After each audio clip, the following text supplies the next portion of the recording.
Concedonia Pictures. Então, galerinha, eu estava meio isolado nesses últimos anos. Meu celular estava quebrado, mas agora estou de volta. E agora falaremos da ideologia que mudou o mundo para sempre. Da ideologia que surgiu de ideias iluministas, renascentistas, humanistas. O liberalismo. Liberalismo que tem como sua base o individualismo, o ideal que defende, sobretudo, a liberdade, propriedade e vida do indivíduo. Esses direitos individuais seriam o caminho pelo qual se trilhariam centenas de revoluções. Revoluções caracterizadas como burguesas, devido a essa classe em especial ter se sentido atraída por esses ideais, já que esses ideais lhe ofereciam a oportunidade quase que ilimitada de lucro. Mas vamos voltar um pouco. A história do liberalismo começa já na Renascença. Com a ascensão dos ideias humanistas, começa a se questionar qual era o modelo científico da política, como a política deveria ser administrada de forma racional. E no meio disso vem o iluminismo, que surge principalmente a partir dos enciclopedistas, que escreveram a enciclopédia. Ou seja, sim, a enciclopédia vem dos iluministas, que estavam interessados em criar um compilado racional das coisas. Mas os enciclopedistas não parariam de catalogar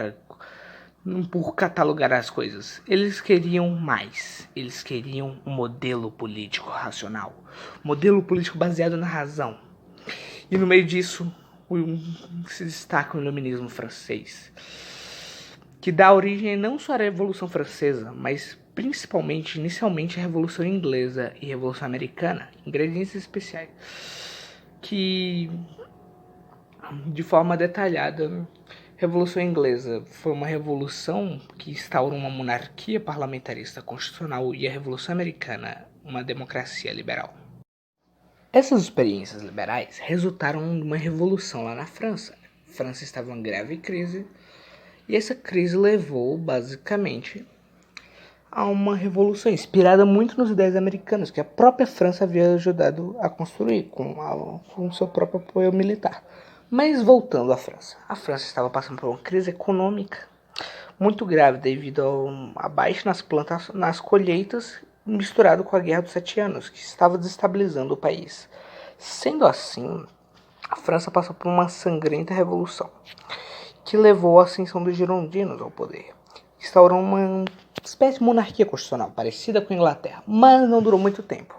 Foi substituído pelo regime do terror dos jacobinos, que posteriormente foi substituído pelo diretório, novamente, dos girondinos, e posteriormente pelo bonapartismo, que por fim foi o grande motor liberal, basicamente. A partir do bonapartismo, os ideias da Revolução Francesa se espalharam pelo mundo. Após a derrota mesmo com a derrota de Napoleão Bonaparte durante a Guerra das Coligações, houve uma grande expansão dos ideias revolucionários, resultando na Primavera dos Povos na Europa, que criaram países como a Alemanha e a Itália, e na independência dos países latino-americanos, que influenciariam bastante, eventos que influenciariam bastante no contexto das guerras mundiais, que por sua vez fizeram que os conservadores se rendessem a algumas demandas liberais para conter o socialismo, já que, com a derrota das monarquias e dos regimes totalitários, se iniciava a Guerra Fria. Uma grande propaganda liberal do período da Guerra Fria foi o America of Life, que basicamente vendia o modelo capitalista como um modelo ideal para os países se desenvolverem, e em geral o modelo puritano americano também era visto como um modelo de civilização. Inclusive, nessa época, muitos países latino-americanos levaram golpes militares apoiados pelos Estados Unidos. Porém, apesar disso, um maior avanço liberal durante o período da Guerra Fria, os dois maiores avanços liberais do período da Guerra Fria foram o neoliberalismo e a contracultura, que praticamente foram sintomas da rendição do conservadorismo às novas tendências. A contracultura, a partir dos direitos civis, evoluiria para um sistema mais corporativo, já que as grandes corporações monopolistas agora estavam interessadas e viam isso como uma oportunidade para estabelecer seus tão sonhados monopólios, oligopólios e cartéis. E agora ela passaria por uma metamorfose que daria origem.